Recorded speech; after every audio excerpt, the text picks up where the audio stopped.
Hello, everyone, my lovely grapes. This is Nicky at the weekly AMA, and I'm here with LB. Welcome, LB. Hey everyone, it's good to be here. Thanks for listening in. Yes, thanks for listening in. I really love it. People are coming here every week, again and Yeah, again. I see Banders in the chat as well, and Steve, and so actually some core team members hanging in the audience.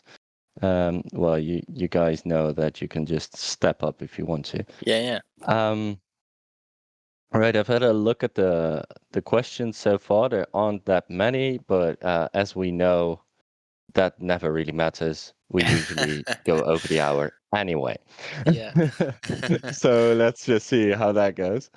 For starters, LB, do you have anything to share with us before we go to the questions? Maybe just like quick recap. Hmm. You know, good growth on the soda press again this week. It's pretty consistent. Like obviously there's claims, but there's obviously a lot of people love compounding in that, I guess, because there's a good bonus that you get from it. Yeah.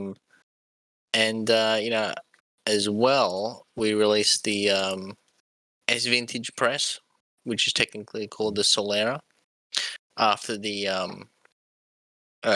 Spanish wine aging technique Mhm. of the same name, and that, let me just check, that has done pretty well as well, considering there's a lot less vintage in dollar value compared to grape. Where is the contract? But there's quite a lot locked in there, and it's essentially it's a good I think a good platform, or a good, first of all, the APR is kind of ridiculous, starting at like 2%, and this is in the press mechanic, so it's a relatively stable APR based on your behavior. If you compound, you get a bit of a bonus. If you claim, you get some subtraction of that APR based on how much you've claimed. But you're always still guaranteed the 90% ROI of whatever you deposit. Let's just be very clear. That's 2% per day, right? It's not. Yeah. Yeah. Right. And That is as really well, good. yeah, it's and as well, the bonus here is that it's S vintage, which means that you are already compounding vintage underlying in the cellar, because it is in the cellar. And the cellar, when we started, it was like 7.48 or something like that as vintage to vintage, and now it's 7.58. So it's already gone up. Doesn't sound like a lot, but it's only been like a few days, and that's a bonus APR on top of the daily APR you get from the Solera as well. And so we have over 1.3 million S vintage stakes in there, which is actually quite a lot. It's quite a lot. I don't have the exact number, but it's like in terms of supply percentage of how much is total. Let me just check, but it's a good percentage.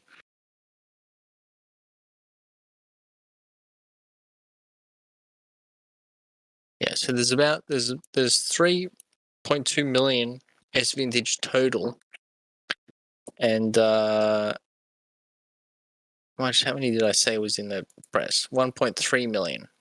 And as well, we obviously still have the wine, the vintage, no, the vineyard. Sorry, too many wine theme words now.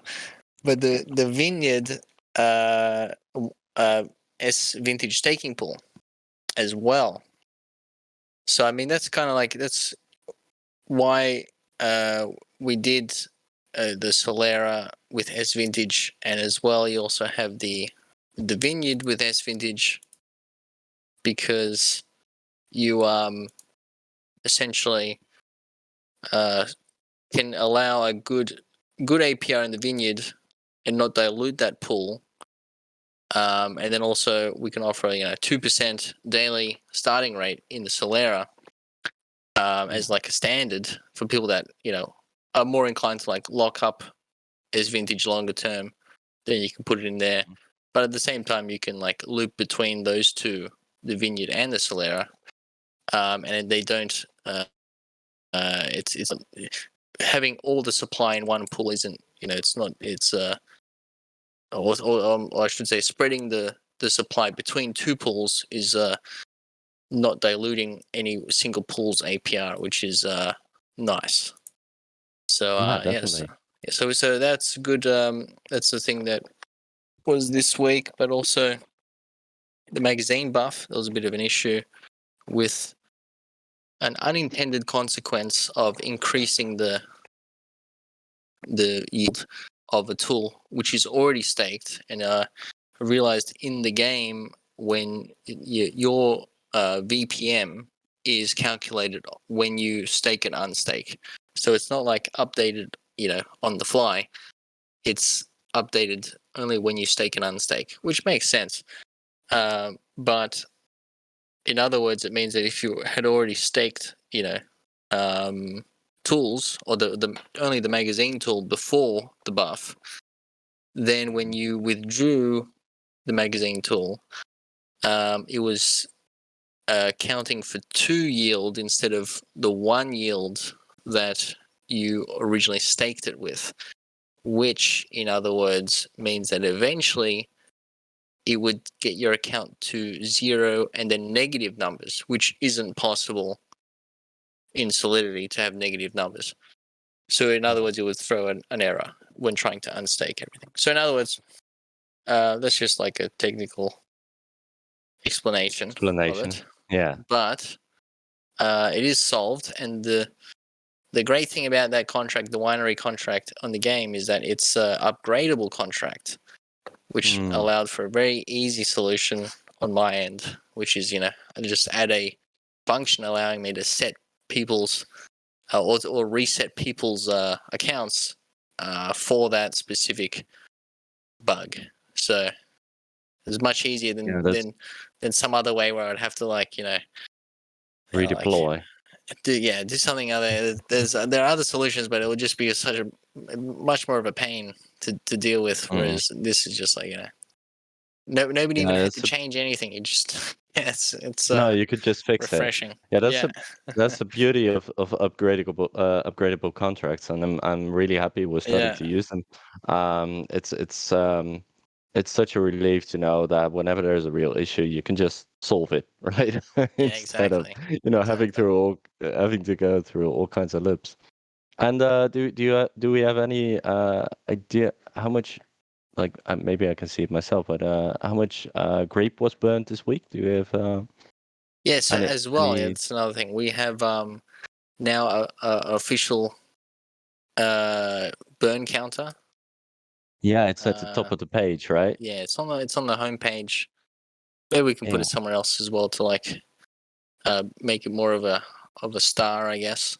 There's 451,000. That's including that's essentially just from the game. That's not including anything else that we've done it over time, and that's not including the grape that was not burnt but taken out of circulation through the NFT mint, because we didn't burn it. Then it's not included in that, which is like another 200,000 roughly. Actually, a little bit more, but. Right. That's this is actually burnt from the game directly, and so what is going to happen now? I think there was a question about this as well in here, but what's going to happen now is with Raisin,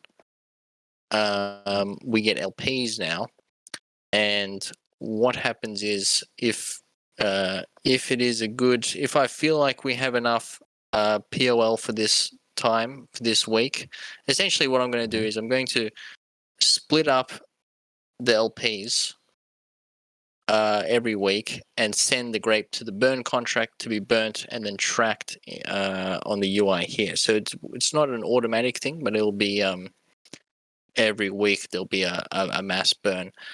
And at the same time, I'm likely not going to burn all of the POL again, because it is good to hold some POL I'm definitely going Yeah, to of course. keep the vintage POL is going to be not split, at least for some time, to kind of bolster that. But the grape, the X grape, will probably start off. Maybe I'll do like a 50-50 split, and then keep the other half for the DAO. Just because obviously POL is important in itself, very important in itself. Hmm. Yeah, and I think it's actually good to once again state what burning does actually for the protocol. Like it contracts the supply, obviously, but we see the price doesn't really seem to be affected immediately because of the burning, but it will eventually as soon as people find their guts again and start investing again, because then that will go a lot faster, because that's all that it's about, Yeah, right? yeah, that exactly. that during this bear times or during these hard times, we just make it so that there isn't that the supply that needs to be bought back, so to speak, is less, so that it's easier to get the price back up. Um, and Yeah. I really, so it's really a very good thing to be looking at, to see that the burning of grape simply means that it will be easier to get back to PAG whenever we start going back to PAG. So it's not a direct price influence, but in an indirect way, it very much influences the price because it makes it a lot easier for us to get back. So just wanted to state that because No, sometimes that's it can be hard yeah. to have a real view on that. You see a lot of burnt grape and you think, yeah, why doesn't the price go up? Yeah, well, simply because people aren't buying yet. But because there is a lot burned, when people do start buying, then it will go up quite fast or quickly. Yeah, absolutely. I mean, that's a great point there. I mean, a lot of people maybe just sort of think, you burn, then the price must go up, but it's a lagging. It's essentially a lagging indicator, I guess, or it as you said, allows less supply in circulation, so that when buying pressure, there's less buying pressure needed to essentially make the price of grape, 1-to-1, because there's less grape in Exactly. circulation. But you can look exactly in other major coins. AVAX burns on every single transaction. The gas is burned. The price has still gone down. It was like Yeah. $150 in January. Now it's $15, but they've been Yeah. burning the whole time. Yeah. And the same as Ethereum now, especially after the merge, the supply increase has been, I think, Odd. even, or it's been like 1% this whole time, whereas it would have been sort of a couple percent even for and we're talking about percent here. We're talking about a lot of Ethereum, not just like three ETH or something like that. And the price has kind of just gone down anyway, and it's related to obviously market demand. But when market demand comes back around, then it's a lot easier to have the price rise because there's less inflation and there's less supply. Yeah, that's, I think, a good thing to state, that it's not an if market demand comes back around, but a when, because it always does, right? It Yeah. always comes back around. Um, However, so waiting to buy right now is not necessarily being cautious, in a sense that you're unsure if you're gonna get your value back, but it's more a question of trying to time the bottom. That's I feel what people are Yeah. trying to do. It's not that I don't want ETH, for example, or I don't want grape, for example. I do. I absolutely do. It's just that, like, okay, but when is the good time to buy? Because otherwise I might simply have to wait a long time to get it back, and And I think that's it for a lot of people. It's not Yeah, that we're not gonna buy it. It's simply like, when are we gonna buy it though? yeah. And because I'm definitely gonna invest in some ETH and in some BTC as well, and in some Grape as well. But but right now I'm not sure yet, and I think a lot of people feel that. But while waiting on that moment, I think it's great to see that a lot is burned, so that when we start buying, it will go up like crazy. So anyway, Yeah. because it will. Okay, we're gonna start with questions now, but I'm not gonna start at the top because I see the third question, Peter Flea, is something close to my heart, like when Vinium. Pay the flea. Yeah. We this week we're working on it, and there was a slight issue with it on mainnet, so we had to make some adjustments where the essentially having the what's it called, the like the interest token for each market on the testnet worked, and this is kind of like a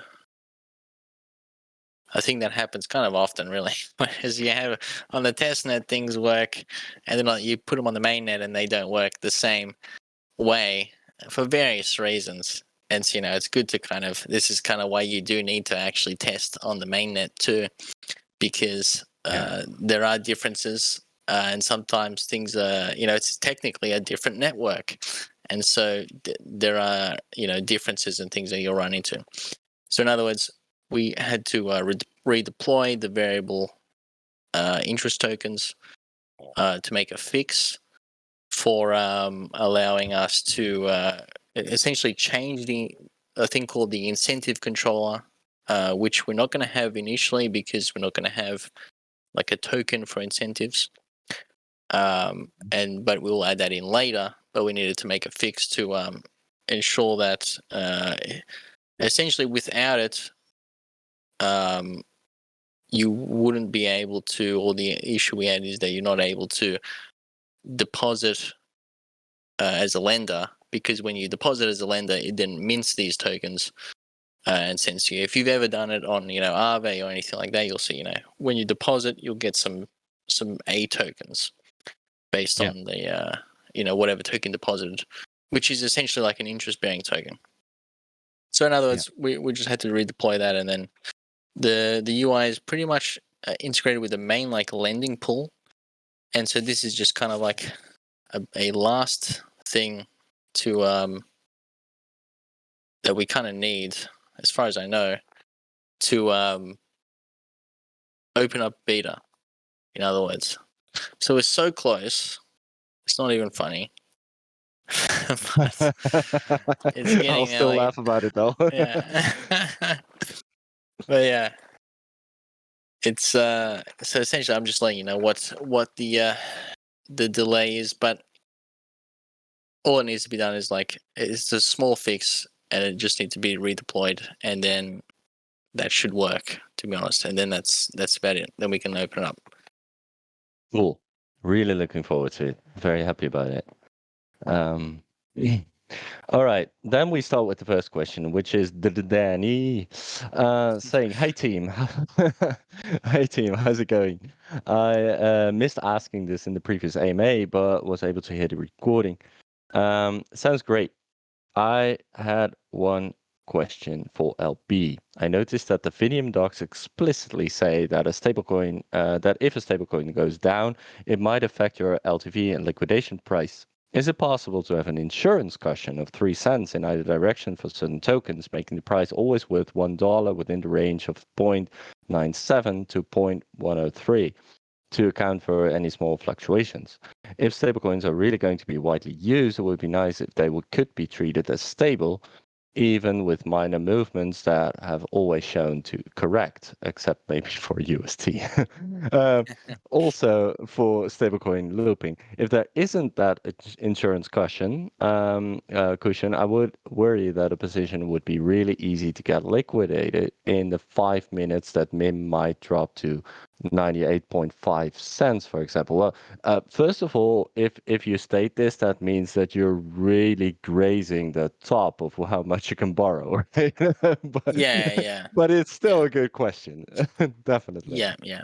So I mean, in the lending system, you're not going to be able to borrow 100% LTV anyway on Mhm. even stable coins. Like not even Aave allows that for Mm. like it I, doesn't. I I I recently borrowed against USDC on Aave, and it allowed me to borrow up to 85%, Yeah, and that's yeah, USDC, right? yeah, Yeah.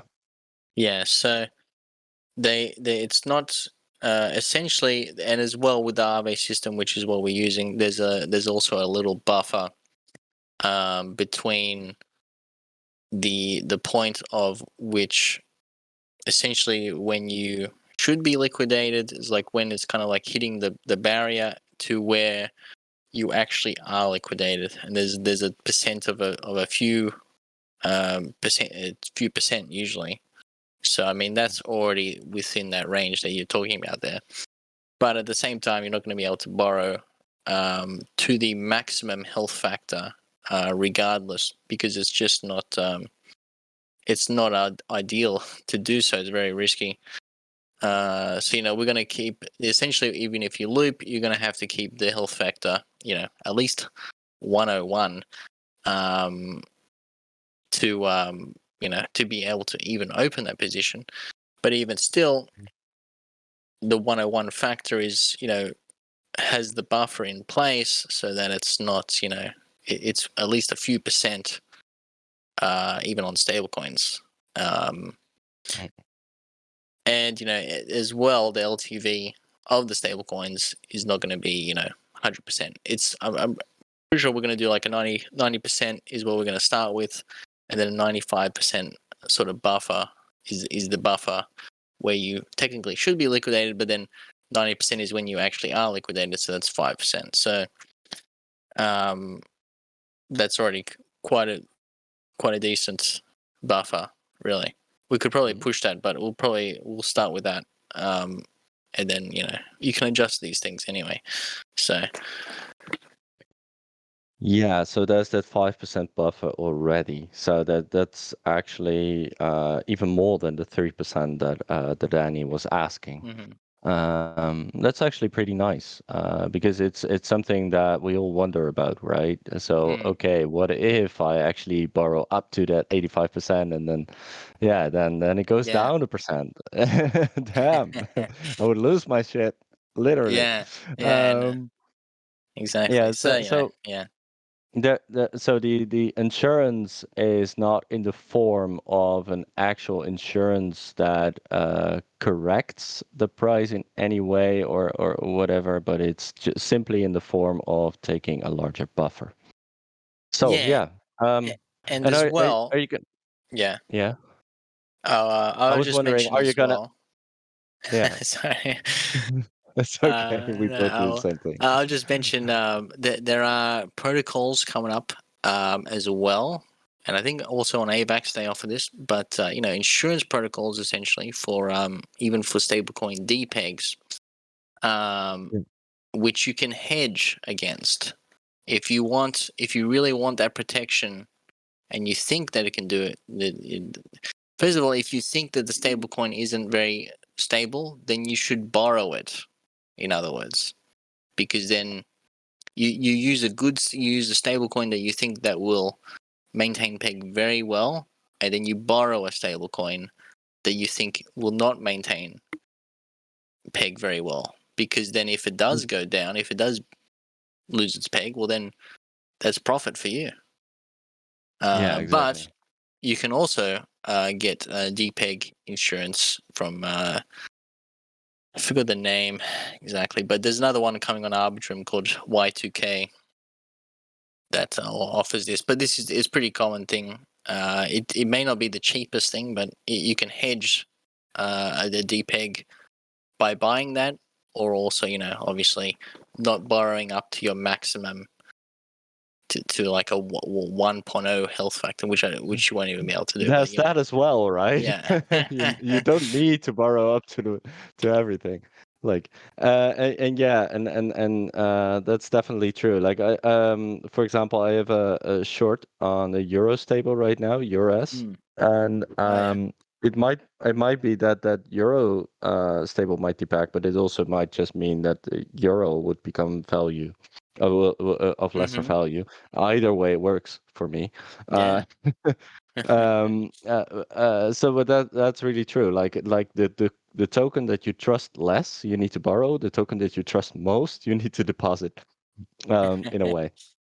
And also, or the token that you feel is going to give you the most, like for example, Xgrape, right? It's going to increase in value, and therefore you use it as the deposit, which is a different reasoning, which also very well works very well. Yeah. I am not sure what else I wanted to say about this, but uh, anything you want to add, or shall we move on to what Neat Grape is asking? I think that's covers most of Yeah. it. Cool. Then Neat Grape is asking, the Treasury has invested in some more degen options like DEX, Frozen Walrus, EMP, etc. Are there plans to expand those investments across DeFi, and where are your thoughts about to use the revenue generated?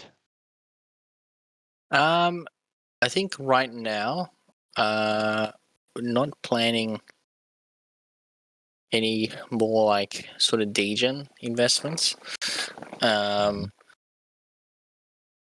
because we need to keep liquid with degen sort of investments, especially in other protocols and things like that. It's more of like a longer term thing. It's not like farm for a little bit and then dump and then move on. You know what I mean? So it's something that we can't just sell and move to cash if we need the cash. So in other words, we need to keep a liquid balance so that we can spend, so we can cover expenses basically. Especially for the Yeah. things that are coming up for development, there's quite a lot of things coming up that we're going to need to expend, for some development, a lot of marketing. Marketing is kind of expensive, but there's quite a few expenses coming up for the things that we want to develop, and obviously we'd like to be generating revenue from them, but they'll, at least in the beginning, it's to get up and running and all that, it's an expense. So we need to keep liquid cash for that. But at the same time, there are sort of like less degen stuff that we can, I guess, farm. It's not like crazy APRs, but I saw today that DeFi Llama came out with there's a great tool. They've expanded it really well over the last sort of this year, especially. But they have a yields tab, and then you can look at essentially strategies in the app now, all in the app. Right. It's actually really great. And these are less degen strategies. They're more like using lending protocols to loop stable coins, and then farming the token on that. Which can be sometimes 15-20% APR on a stable coin with very low risk. That's pretty good. That's pretty good, yeah. Yeah. Or you can do like delta neutral strategies where you sort of borrow a volatile coin, and you can get pretty good APRs with that too. Sort of similar idea, like 20, maybe even 40% if you're kind of getting more into the higher risk zone. We have to kind of rebalance a little bit. But so there's a couple of things that we'll probably do with some of the funds. but we still always need to keep cash reserve for immediate expense, because you can't always exit out of an investment as quick as you want, as quick as you need sometimes. Right. Okay. Pretty cool. Yeah, it's interesting. I'm looking at their dashboard right now, or at least the pools, the yield pools and whatever, and they're having some pretty good ones. Cool. All right. For those people who just started, the question when Vinium has been answered, so I'm skipping it now. Nick Grape is also asking, in the recent announcement, it says that Grape will periodically be split from POL, LP, and sent to a new furnace contract to track burns. Does this mean all grape from LP used to mint raisin will be burned, or some of it will be periodically burned at your discretion? Yeah. I think this was the question I was kind of mentioned before. Yeah, It's it essentially is. we want to keep some POL at least. So we won't be splitting all of it. But initially we'll do, I'm going to start with a 50-50, and then send all of that grape that's split to the burn, and then keep the PLL, and then the vintage PLL we'll keep. All right. Well, that's clear enough, right? So it's some, not all of it. Yeah. All right. Nick Grape is also asking, what are your thoughts on AVAX as a blockchain? So that would be Avalanche. And how does it stand up in terms of scalability, decentralization, and security? Mm-hmm. Yeah, I think in terms of scalability, it's pretty good. I think it's probably has a really good solution for that.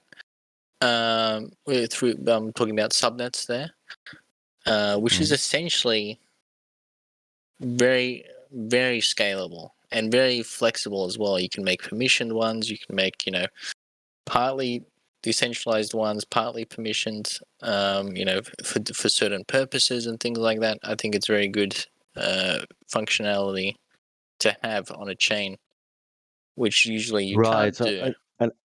Yeah, so how does that work then? A subnet means that if you get an overflow of transactions, then there will be put towards a subnet or something, and then when all Oh is no. resolved, it will be sent back, or how does it work? No, I mean, you like a person would have to set up a subnet, so you'd have to Hmm. run a validator for it, and sort of essentially you're running All your right. own network.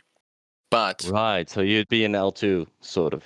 it's essentially like an L2, but it's kind of like a layer one, I guess. It's kind of like the same, because it is the same network.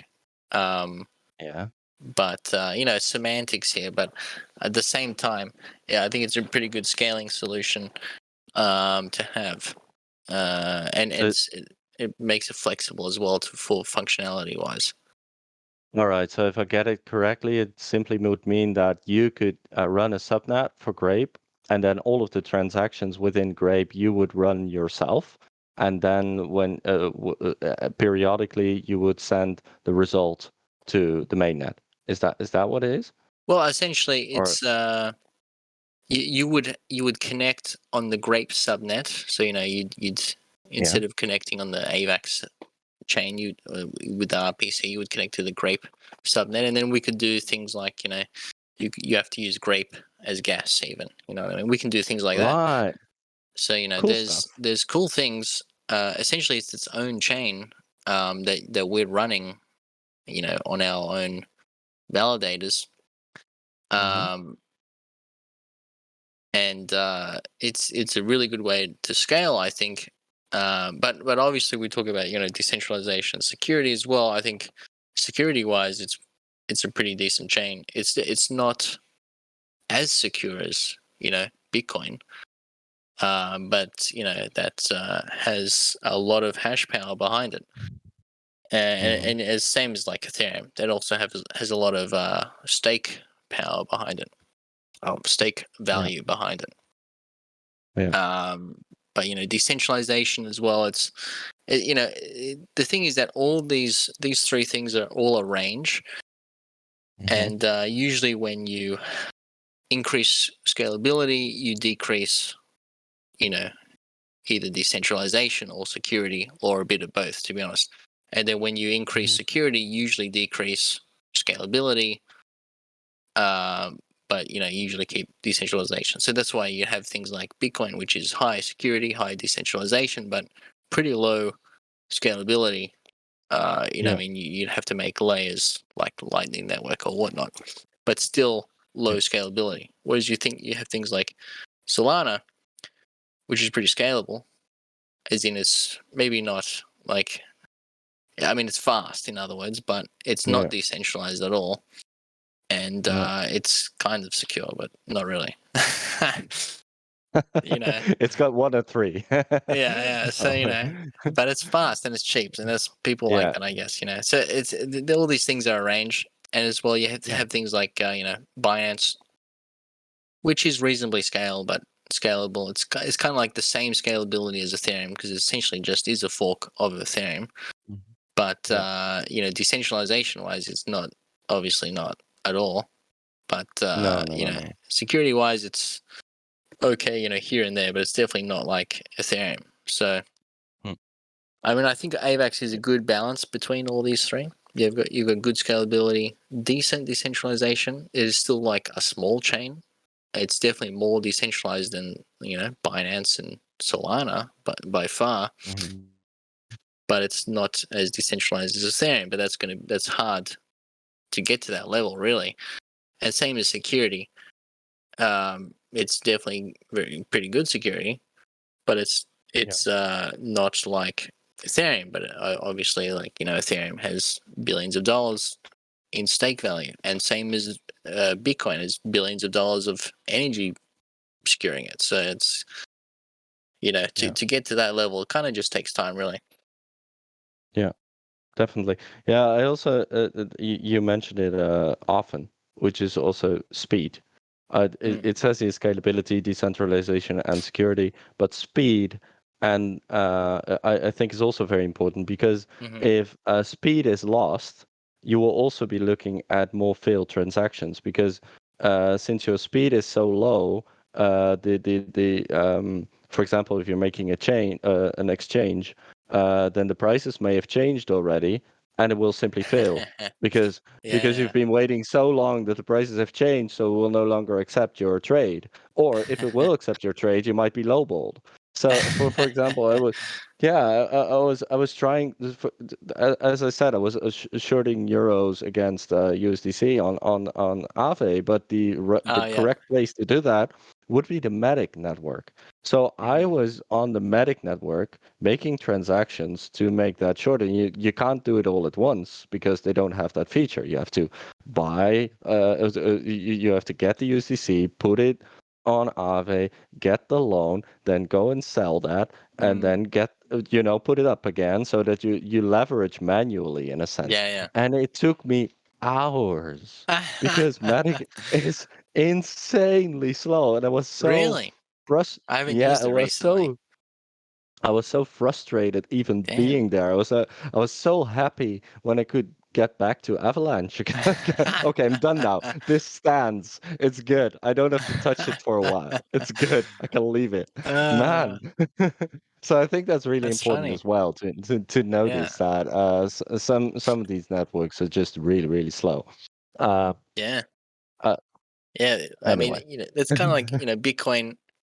There's a thing. Obviously, there's usually 10 minutes per block. So usually you have to wait 10 minutes at least. Which is the price you pay for kind of security, in other words, because it kind of means that your blocks can't be reorganized as easily, which doesn't happen often, but it does happen. It's happened on Ethereum, a few times, but you're waiting 10 minutes. And then really in Bitcoin, you kind of really have to wait. Like they suggest 6 blocks for finality. Yeah. So that's an hour. An hour. Yeah. I saw a YouTube video where someone tried to pay in El Salvador, at the supermarket and tried to pay with Bitcoin. That didn't go all that well. It went. It worked, but it took an hour. Yeah.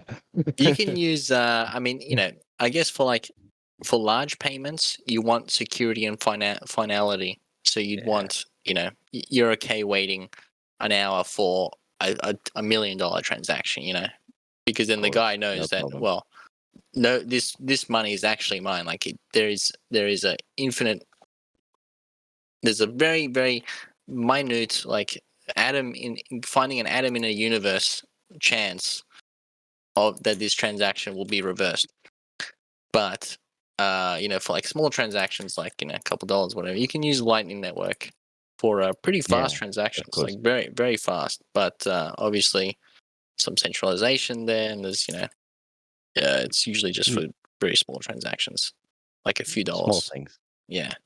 Yeah, or your groceries or whatever. Yeah, exactly. Right? Yeah. Yeah. Okay. I am looking forward to a world where I can simply, pay with stuff like that. So maybe I should move to El Salvador. Who knows? All I think right, they have moving a on lot to the next. in Amps in the Netherlands. I think that's kind of like they just had a Bitcoin event in the Netherlands, in Amsterdam, I think. Yeah, it does happen. I am pretty sure that I can buy from Thuisbezorgd, and that's a place that it delivers food. Oh yeah. I can pay with I think I can pay with Bitcoin on that. Yeah. And there are some other things where you can order stuff and you can pay with cryptocurrency. Yeah.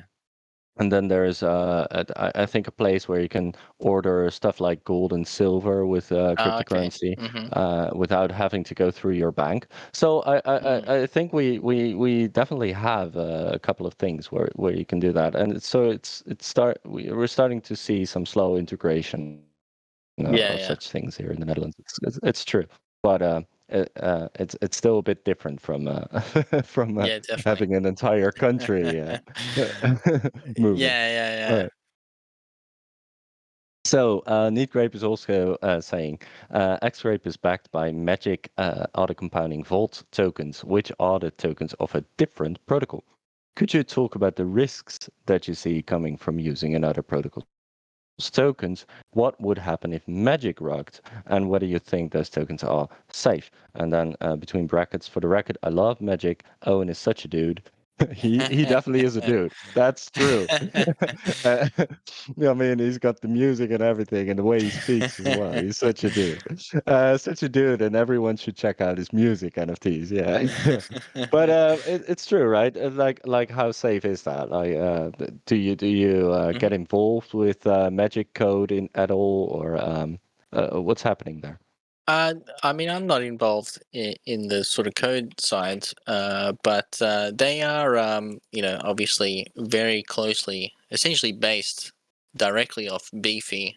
They use the Beefy code base with some very minor changes, and so that code base has been pretty well battle tested in terms of vulnerabilities.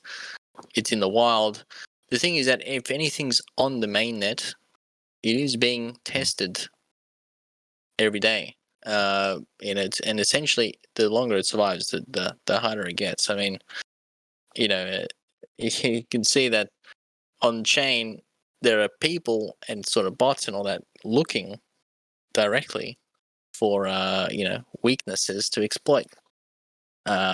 And so Beefy's been around for a long time, and there's a lot of money there, so that there's a lot of incentive for someone to exploit it if they can. So in other words, I mean, Beefy is solid code base. Their team is really, really good as well. And obviously, the Magic team is really good as well. And they base the vaults off that. In terms of like rugging is kind of like a different thing than exploiting. Obviously, you put trust in the teams to deliver the service, but the contract is always on the chain regardless. So you can always just go to the chain, even if the website goes down. You can just go to the chain and hit the withdraw all from Snow Chase, and then you've got your LP tokens. So I mean, they're always there. Like it's you don't even need the website.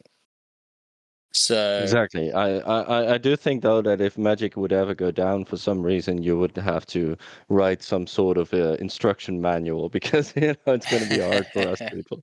But I'm sure you'll do that if that ever happens. I don't think yeah, it of will though. course. I mean, but I don't. Uh, Magic team is solid. yeah, There's and no issues trustworthy, there. I think as Yeah, well. Yeah. yeah, for sure. Uh, all right. Need one keeps it short and sweet. When Vinium? Well, it's already been answered. Also, this has been discussed in Los AMA, but as an investor invested in share tokens, it would be nice to already have an idea, even ballpark, of how Vinium's revenue will be shared between Wine and Vini. This is important to make informed investment decisions going forward, as I'm currently accumulating Wine, but would hold back depending on your answer. Thank you. Yeah. So I think the split as it stands right now would be, because we don't have a Vini token initially anyway, at least for some time. So it'll be essentially the revenue will be going to Wine. I'm thinking at least like a 40-50% of the protocol's revenue going to that, and then the other Hmm. portion going to the insurance fund and the protocol itself.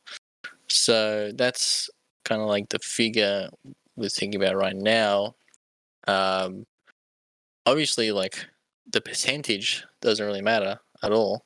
It matters like how much the actual revenue is. Yeah. It's I can give you 50% of or I can give you Your like dollar. 10, yeah, exactly. Like 10, I can give you 10% of $1 million, or I can give you 100% of $2. You know what I mean? So it's kind of like Yeah. it's hard to I know it's hard to, as an investor, to kind of think about what whether it's worthwhile buying this token where you don't know the splits of the revenue Mhm. coming in, but also we don't even know the revenue coming in. So it's hard in that regard. So essentially, right now I though, think there is no I think revenue for wine. So yeah, well 50% is a beautiful ballpark. Like yeah, like that was the idea that he was asking for, yeah, and you've given an answer, so it's good. Right, yeah, yeah. 50%. So keep on accumulating that wine. You'll be happy, I think. Um, And at least wine will I'll be be happy the with share the for wine at least. yeah. I mean it's essentially Vinium is like the Aave platform is the first platform. Then we've got the leverage yield farm, and then sort of an Hmm. NFT lending platform as well. And so all of that comes under the revenue banner. You know what I mean? So it's Yeah, not just the initial thing. So it should get better over time as well. yeah. All right, cool. Neat Grape has an interesting question, and I definitely want to answer it myself as well. And saying, if you were a new investor to Grape, how would you personally enter the protocol? Where would you start, and where would you progress from there? Well, I I would just like to. I'm simple in this kind of thing, so I would simply probably just go for a grape mim and wine mim, and kind of try and balance that a little bit. And of course, as soon as Vinium starts and starts generating revenue, I might, split that wine a part of the wine mim again, and stake the wine and use the mim to get more grape mim, something like that. Because it's mostly the grape mim that gets you anywhere. You can even mint X grape from it. That would be kind of the next thing for me. So this I hope that answers it a little bit. What would you do though, LB? Where would you start? Yeah. I know. I like that. I think the LPs are obviously you could say like the easiest way to get in to get you the feel for the platform. I mean, a lot of people would maybe say the nodes. If you're coming from nodes, which Yeah. a lot of people do, but I would suggest like LPs are always good because it's I mean, it also kind of depends where you're coming from. I mean, if you're into nodes, you'll obviously go to the nodes. If you're into like other tomb forks, you'll probably go to LPs. Mhm. If you're more of a NFT person or a sort of GameFi person, you'd probably go to the winemaker game. They're all Yeah. kind of good entries in their own right, compared, based on what you used to. I guess Yeah. what I'm used to is kind of like LPs. I've been doing Yeah. LPs for a while. Me too. I'm Long while. also very much a seniors guy. Like so that's probably where I'd start, right? But Yeah, that's not exactly. necessarily the best place to start. Yeah, exactly. I Yeah. mean, I think LPs probably great meme, and probably mint X grape from that, and I'd probably then put some into the soda press as well, Yeah. and play around with the game from there. Yeah, just have some fun. Yeah, Because that's what it's for. Fun and profit. yeah, Right. it's a bonus if I you're hope good at the that game. yeah. Go for it. I hope that helps for any new investors. I mean, it's a nice question. Saint wants to know, is there any address close to being assassinated? I'm curious to see how we know when we got a claimer in our midst. I don't think there'd be anyone close. I mean, you can probably do the quick math and go based on the API, like based on the ROI, in number of days to ROI from when the contract started. So I can't remember the exact time when. Obviously, the winemaker started first. Not the winemaker. The wine press started first. So you can look at that and see. I forgot the number of days to ROI there. I think it's 75. So if you go 75 days from that contract deployment, that's technically when the first depositor, which would technically be me, but Mhm. it's like $2 or whatever. But I haven't hit any buttons on it, so it probably wouldn't Right. work for me. But anyway, first day, um, then 75 days. That's ROI time, and then as well from there is kind of like more of a variable APR, based on your shares.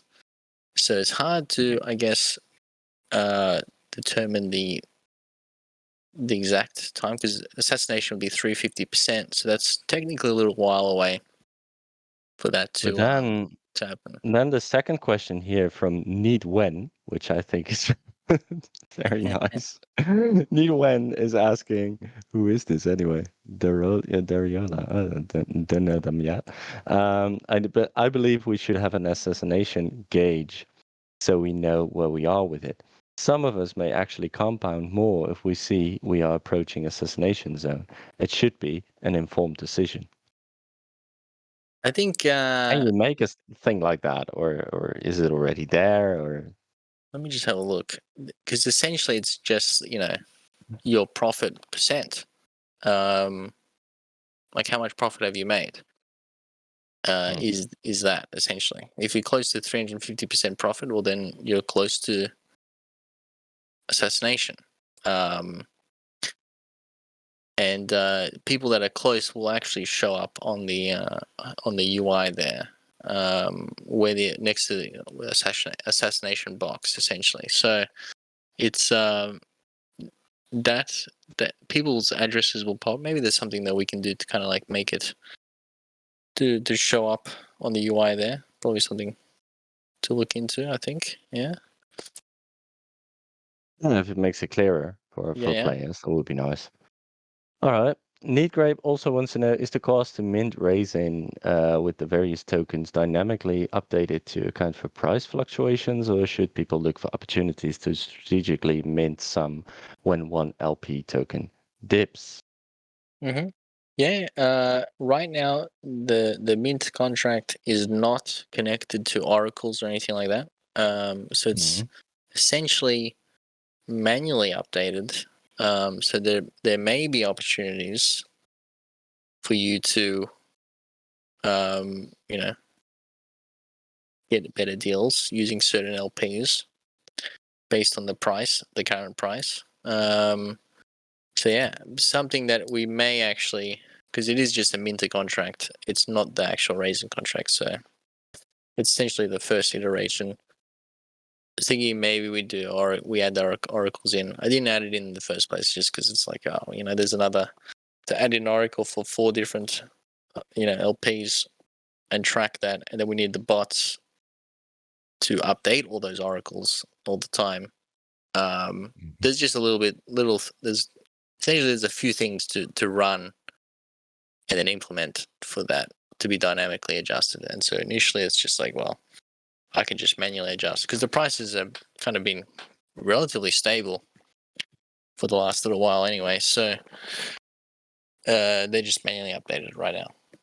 So you can get a bit of deal if you're have a keen eye. Nice. All right, go ahead and try that. We're going to the AMA live chat with Neat Decanter, who's saying, "Take chunky, all right. I'll be on a plane during the AMA, so won't be able to catch it. I want to say thank you to the team for all the hard work so far. Really great stuff rolling out. Well, thank you. That's great. And one question: when airdrop for NFT rewards? Yeah, that's been a while, right? It has been a while, yeah. And I think we'll just start streaming them out, regardless. And I think it'd be kind of a good thing for Vinium anyway, because then you can get some grape, put it in there. You can put in we have a lot of things for grape now anyway that you can do. So I think I'm probably just gonna drop. You're gonna drop it. Yeah. All right then. Mark Lams wants to say, hi, Nikki and LB. Hope you're both well. Thank you so much. Hope you're well as well. I just have a question regarding to the single stake grape farm. Do you know what will happen when the farm when the wine emissions stop? Well, that farm will stop, right? Yeah. So all the farms in the vineyard will technically stop when the wine emissions stop. I mean, you can continue to stake there, but you're not going to earn anything. But the idea is that from then on, it'll be more POL based. So obviously, that's kind of the things of Raisin as well to increase the POL. Just one thing. But then we have the presses, which also actually give us some POL as well, and also lock up liquidity without having to incentivize it with a different token, which is nice. Yeah. And then there's things that we want to do as well with sort of bribing on DEX platforms, upcoming as well. That essentially we can incentivize liquidity providers using that platform, which is a lot of it's kind of a pretty common thing on on Ethereum. Obviously, the Curve Wars is all about that. So yeah, something that we'll add to the strategy as well. Another game for people to play. All right. But it's a great explanation, I think. Yeah, it's the bootstrap phase is gonna end somewhere in January. I mean, we still have some time, but yeah, that's why the build out of this ecosystem is so important. That's why you're doing it, right? All right. Rainbow Neat Goon says, "Hey Nikki, hey, how are you doing?" He's been with us from the very beginning, from back in January. So I love that you're still here, man. Need Raisin. I like that explanation. Was curious to appreciate you. So appreciate you explaining it. I don't know what that explanation was, but happy that you're happy. Yeah. Why would people collateralize Need Grape also? Why would people collateralize stablecoins to borrow against? As I understand it, the value of collateralizing assets is that you still have exposure to future growth. Yes, that's correct. But it seems to me you might as well just sell your stables, as they hopefully won't grow. Well, that depends on what you would see is a risk asset and what is not, right? For example, like I um, collateralized USDC and borrowed euros. So I'm borrowing a euro stablecoin against a dollar stablecoin. Um, I think it depends on what you see as being a risk asset. For me, both the dollar and the euro I see as assets and can go simply can go up and down relative to each other. And also, if you just have a couple of stablecoins, like USDC or whatever, or MIM, um, then you might simply want to keep them, right? And Mm-hmm. and and therefore you collateralize, and you want to use something else to borrow. Um, and with Vinium coming up, you want to collateralize those yield-bearing assets because they will go up because of the interest. And so yeah, but that's not really a question. Why would people collateralize stablecoins? Well, because of that. Like you want to keep them. You don't want to lose them. I don't Yeah. want to lose my dollars right now. So I'm not going to sell my dollars for euros. I'd rather borrow euros because I didn't trust the euro. That, that's Mm-hmm. simply the way it is. Yeah. There's a few strategies that you could do with it. It's essentially if you collateralize a stable coin and then you borrow a volatile asset like Bitcoin and then sell the Bitcoin, you're essentially shorting Bitcoin. And then you could even go and loop that around and like leverage short. In other words, so there's different strategies. In other words, you can Yeah. borrow a volatile asset and then farm with that asset, and essentially you're kind of neutral on that asset's price. You don't really care because you didn't actually buy it. You still have your collateral. Yeah. You just need to return the what you borrowed, and that's about it. And Yeah. also just make sure your LTV doesn't get out of hand. But Yes. So to explain that, that would mean, for example, you put up a buttload of stablecoin, like you put up a lot of MIM, and you borrow a lot of AFIX against that. So you put up, I'm just calling numbers here. You put up 10K MIM and you borrow 5K worth of AFIX. So you're not really at risk of liquidation, right? So because you're at the 50%. But then you go and farm with that AVAX. And whenever you feel that AVAX has become that you're close to liquidation, you will simply repay your loan, but you will have more AVAX than you had before. So you will have the whatever you farmed with. That's what you just explained, right? That's what it's about. It's essentially free farming while keeping your stablecoins. yeah, you're staying neutral to the price. Like you don't really care about the price. Like if you buy an asset with your Yeah. stablecoins, you are long that asset. You want that asset to go up in value at least Yeah. hold its value. If Yeah. but if you borrow that asset, you don't really care if it goes up or down. At least you actually prefer if it goes down. Yeah. If you sell it, but if you Yeah. hold it, then you kind of don't really care. You can just farm with it, and just kind of watch, that it doesn't go up too much to liquidate you. But it's just kind of like there's different strategies that you can use to farm and kind of hedge your risks, which are pretty cool actually. There's a lot of cool things that you can do. Oh, yes. Yeah, most definitely. Anything you can borrow and that you can farm with is really a nice play in a way.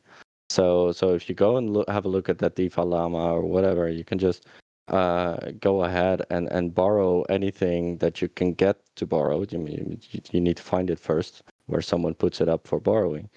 And then you can, go and farm the highest APY and then yeah, you just unstake and pay back whenever it gets dangerous. That's why you put up stables as collateral. Mm-hmm. Cool. We've just been repeating ourselves, but I just want to be really clear. Need Grape loves what you say about borrowing a stable you think will depack. That's big brain. Yeah, people play that game sometimes. Yeah. But it would be nice to have a bot doing it then, because otherwise you're looking at the at the chart day and night. All right. Subnet seemed relatively centralized to me. Yeah, I think that's the point, right? I assume there's some degree of Mm-hmm. cross-checking between the mainnet and the subnet, or is all the power in LB's grapey hands? Yeah, no, it's obviously with any sort of flexibility and kind of like scalability, you are, as I said before, you're sacrificing a little bit of decentralization for that scalability. That's just kind of how it is. It's like the trade-off.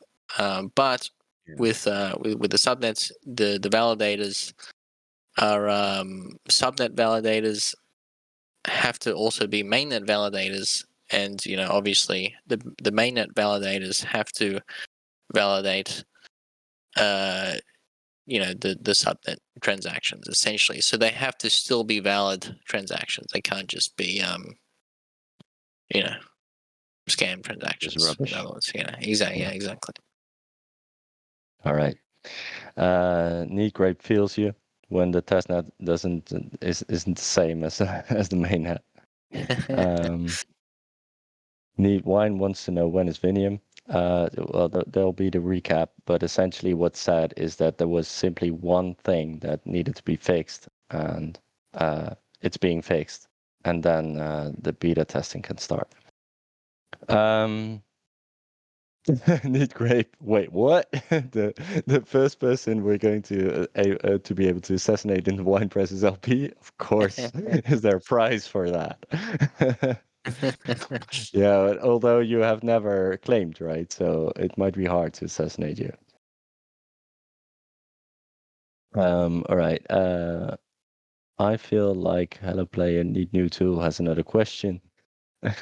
But yeah, how do you know, bro? When new tools is the question that I wanted to ask. And he always asks that. Yes, yeah. Uh, well, hello, Okay, player. new tool is coming out. I want to say tomorrow. Ooh, But either tomorrow or the day after is the day for the new tool. I'll announce it ahead of time so that you can, with the prices, so that you can get ready. Essentially, it's only going to be 75. Only going to be 75, and they're going to yield 6 VPM. Oh, not actually 6 VPM. You know what I mean? Like 6 is the yield. The hydrometer's yield is 5. This one is 6. But there's only 75 of these tools available. So be quick. yeah. Be quick and get them. All right then. That brings us to the end of all of the questions and chat and everything. So, is there any alpha you still have that you haven't shared yet? Yeah. I mean, I talked last week about this sort of like financial NFT that was coming out. Or we're kind of working with a protocol on. That's essentially they're going. They're not on AVAX yet. You can really check it out. I can let you know the name of it. It's called Revest. It's essentially a little Read that. experiment, to be honest. But I think it would be something Okay. cool where we almost use it to cut down wine emissions, to cut down All right. inflation, but still offer people upfront yield. And then there's the use of financial NFTs on to track that, which I think is pretty cool. And they're working with some pretty big protocols, and they're launching on AVAX very soon. I think they wanted to launch this week, but they were just getting a bit more of a launch strategy together with some other protocols on AVAX. So we'll be one of the first on AVAX working with them. And I think we'll initially just do a trial run, but if it works well, people like it, then we'll continue. And then we can use it for other things as well, because essentially it can be used for anything with incentives, which is really good because we can technically use it for, incentivizing borrowing on the Vinium platform as well. So just something I thought I'd mention. Very nice. It's always good to end with some alpha. All right, then that ends the AMA for us here. We've gone over the hour only by 13 minutes. I mean, we're doing all right. So, definitely talk to you next week about what happened in between, and I really, really hope that by then we have the beta testing for Vinium up. Yes. I'm really looking forward to it, and yeah, thank you so much, everyone.